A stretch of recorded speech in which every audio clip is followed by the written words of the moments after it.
Welcome to another GCSE English language video. And today we'll be discussing about the theme of guilt in Macbeth. The theme of guilt in Macbeth. Previously we learned the theme. Previously we did the theme of ambition. So today we're going to be doing the theme of guilt. It is important for you to know this. You can use this to answer question on character or a theme question. And I think it's very, very important for you to know what the guilt, that theme of guilt, what it really means in Macbeth. And this will really help you. And it will help you for your AO2 answers that can give you the grade 8, grade 9 scores that you need, right? Those grade 7 scores. So these are most of the things we are going to be discussing today. And we're going to look at it in context. How does it relate to context? So let's start with the theme of guilt, about the opening theme. The first thing to write and to note is that guilt is presented as a divine punishment for Macbeth. It's a divine punishment for Macbeth and Lady Macbeth. So guilt was seen as punishment in the play Macbeth. How?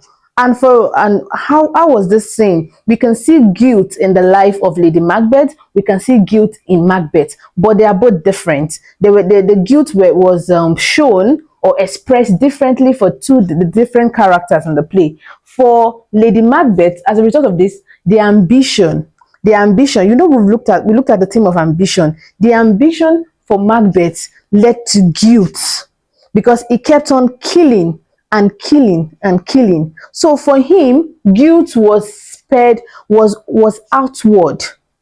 For him, guilt was shown outwardly. He went on a killing spree. He started killing to cover up his tracks, to maintain his kingdom. He has to keep killing and killing and killing. So guilt for him led to paranoia. I also led to him going on a killing spree. I said that earlier. His guilt was shown outwardly. Remember that at the beginning of the play, how was Macbeth? Macbeth was just a loyal man who was what? Who was loyal to the king. He fought wars and battles for the king. He was just crowned the town of Caldo. He was just given that. So that means he was loyal and he was rewarded. But later on, because of his ambition led him to kill King Duncan. And from killing King Duncan, it went ahead to killing other people, killing Macduff's family and doing a lot of atrocities that he did, killing his friend Banku. So all this were his own way of expressing guilt, paranoia, guilt, killing spree, just killing anyhow. But for Lady Macbeth, it was different. Remember that at the beginning of the play, Lady Macbeth was seen as a very corrupt woman, manipulative. She manipulated her husband into killing King Duncan. And that was where it stopped. After that, she didn't really, Macbeth did not really talk to her about any other killings that he did. That was her only participation. But she was the one that manipulated him, even wishing that she was a man so that she could what? Kill King Duncan. So she was showing as someone that was powerful, manipulative, as someone who can control her husband. But what happened at the end? At the end, it was a different ball game. For her own guilt, that ambition in her led to guilt. And that guilt was shown what? Eternally. Hers was internal. How she was hallucinating, daydreaming, running mental, almost running mad. She was becoming remorseful. That manipulative woman, that woman that seems that she's even more powerful than her husband, has been what? Been humbled by guilt.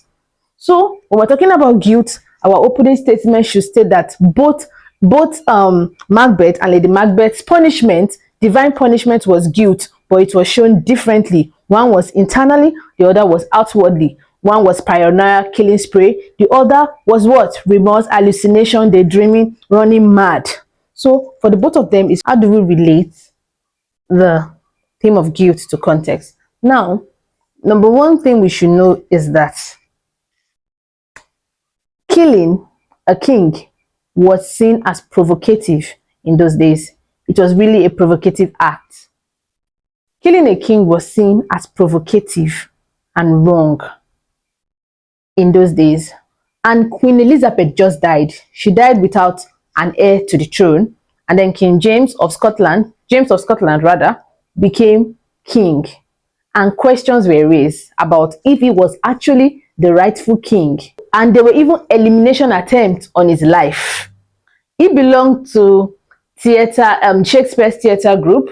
He was a patron, and Shakespeare felt it right for him to play this in the king's court, play this drama, this Macbeth, in the king's court, so that the members of the king's parliament will watch and see the illustration of Macbeth and Lady Macbeth. What happened to them because of their ambition, to kill the ambitions in the members of his parliament, to warn them that it is bad and is provocative, and there are consequences if they try to dethrone the king.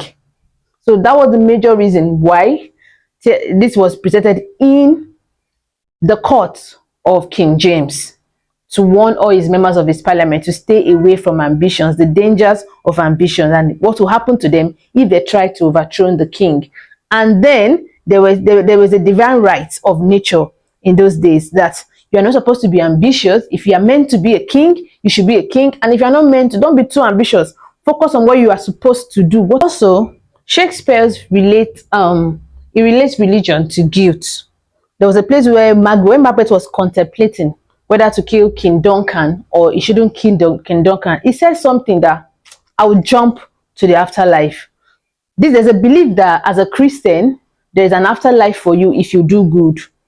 But if you don't do good, you might just go to hell or something. So this feeling of guilt made Macbeth to remember his religion, remember that there is an afterlife. So this feeling was kind of a way of him feeling guilty when he was contemplating whether to kill Duncan. So Shakespeare also relates guilt to religion. He relates it to divine right of being, that whoever is meant to be king shouldn't be dethroned by killing.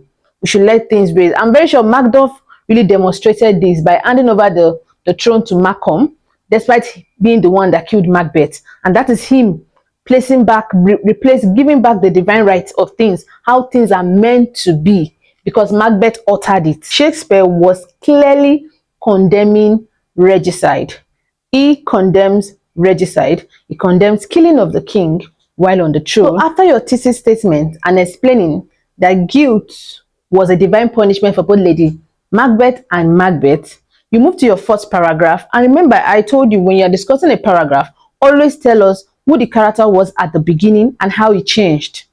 Who he was, how was it presented, and what happened to him, and what was the catalyst for his change. So in your first paragraph, after your thesis statement, which is obviously your first, but this is your first paragraph explaining. In your first paragraph, you will talk about Macbeth. Who was he at the beginning? Let us know that Macbeth was first seen as a loyal person, loyal man. He was the town of Caldo. He defeated a lot of enemies for the king. He was loyal until his encounter with the witches, and then he shows his guilt when he was unsure. We know that when he wanted to kill Duncan, when Lady Macbeth convinced him to kill Duncan, he wasn't sure of whether to go ahead with it. He had a lot of contemplation. He was thinking, he was feeling guilty. He was knowing that this something is not right with what I'm doing. And this kind of shows one of his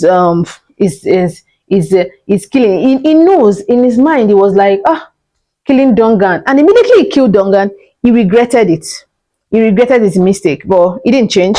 He kept killing and killing. And after he hallucinates dagger, because he started saying dagger in his dreams, and this symbolizes guilt. His hand holding a dagger to kill Duncan. That is kind of a show of guilt in him. He began to feel guilty immediately after he committed the act. And then this was like a plague for him to the rest of the play. Till the end of the play, he felt bad and always contemplating about whether what he did was right or what he did was wrong. So after killing Duncan, this burden became unforgivable. It became like an unforgivable because he just committed regicide. He just killed a king while on the throne.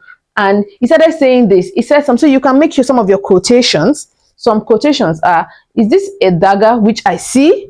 This was after killing Duncan, and he started saying dagger in his dream. It was like, is this a dagger which I see? It oppressed brain. Something is wrong. So many things are going on with him. Nature's ocean cannot wash these hands clean. He believes that he has done. So these are all signs of his guilt. Guilt after killing King Duncan. So our paragraph 2, we move on to Lady Macbeth. Like I said when I was talking about the thesis statement, when I explained, I told you how Lady Macbeth was at the beginning. She was the one that mocked Macbeth at the beginning, because when Macbeth came back after his encounter with the witches, he told his wife what they have said, and she was like, if you can't do it, I'll do it. After advising him to kill Duncan, she mocks him that he wasn't brave enough. So at first, Lady Macbeth mocks Macbeth's guilt, yet she experienced the most dramatic change. After all, this is someone that was like, unsex me. From there, she moved to out damn sports, someone that wanted to be like a man, insulting the husband's masculinity and want to take up that masculinity to kill Duncan, is now someone that became guilty, hallucinating, running mad, seeing dagger, seeing her hand stained with blood every time.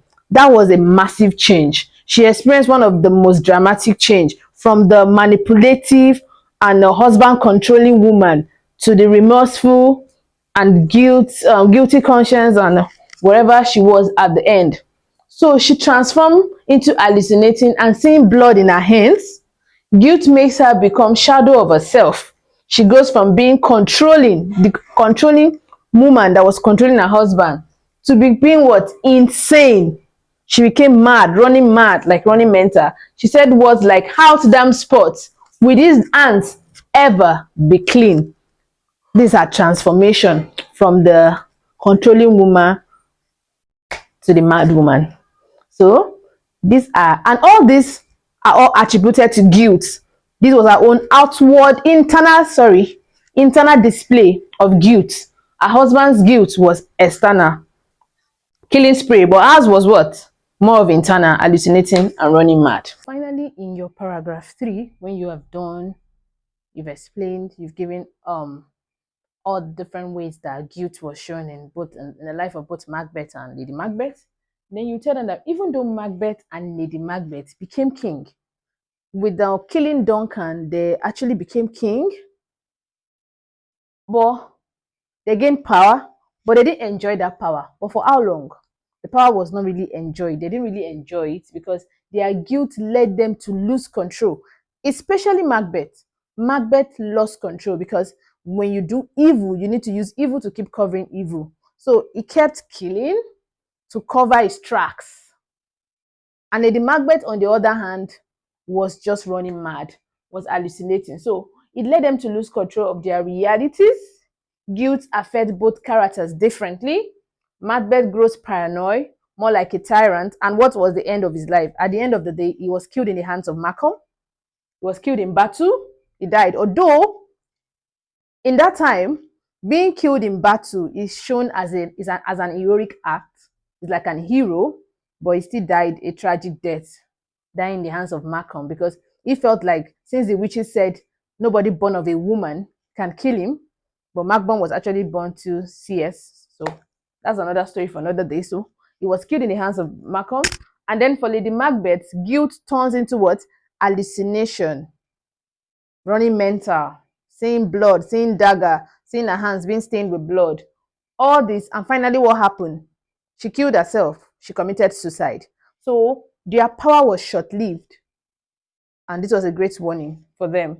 You can use quotes like Macbeth says, "Never shake their glory locks." We have Lady Macbeth, "What's done cannot be undone."